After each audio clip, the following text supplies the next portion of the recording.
Lawler is now recognized for 5 minutes. Thank you, Mr. Chairman. As you know, and we've discussed here, housing affordability is a serious crisis in our nation right now. I've heard various numbers, including that we are well over 6.5 million units underbuilt at the moment. With mortgage rates at multi-decade highs, limited supply, and continued supply chain and construction issues, for many it is the most difficult time to purchase a home in a generation. The market is further complicated by the extraordinary circumstances of many homeowners unable to sell their home for fear of losing their low fixed rate mortgage obtained prior to the rapid increase in interest rates. These, among other factors, have forced many potential home buyers into the rental market, driving up rental demand and prices with it. In Rockland and Westchester counties, which I represent, according to the National Association of Realtors, the monthly cost of a mortgage is $1,000 more today than it was last year, and in Putnam and Dutchess counties, it is at least $800 more per month. In both instances, these are an additional housing costs of almost $10,000 or more a year. For many families, it's totally unsustainable. And this topic is critical, which is why we need to be working together as elected officials, government agencies, nonprofit organizations, local stakeholders, and key figures from industries like real estate, development, and construction and insurance. Mr. Harris and Mr. Schlomer, obviously the higher interest rate environment is a significant challenge for potential home buyers and sellers alike in the current market. Many current homeowners have rates at or below 3%, with many aspiring buyers quoted nearly 7 or 8% this year. This lock-in effect, if you will, has been widely reported and is something we hear about from our constituents frequently. Can you speak to this lock-in effect and its impact on both buyers and sellers? Go ahead. Thank you very much, Congressman Lawler. I really appreciate the question. It's definitely out there.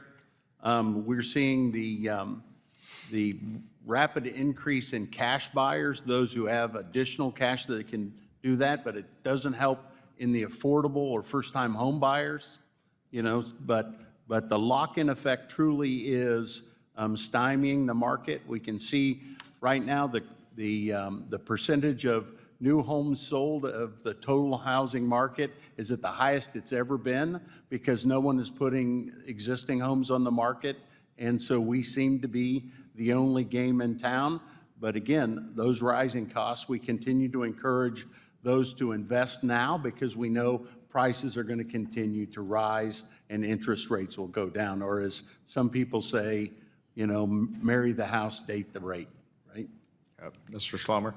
Congressman Lawler, thank you for the question. In the for rent space, the circumstances are slightly different, but the impact has a huge impact on people's affordability and their ability to relocate. It's estimated that this year, new apartment starts on construction will have fallen by at least 35%. That's a Census Bureau estimate. Industry estimates are greater than that. That results in fewer homes being available for people to rent in coming years. The cost of capital as a result of the increase in interest rates has had a huge impact on that dramatic drop in new construction and new development. Furthermore, the value of properties has fallen for investment properties has fallen as a result of that cost of financing, such that it costs more to build a new apartment home today than the apartment home is often worth when it's completed. And again, that's adding to that supply issue that we're all trying to address.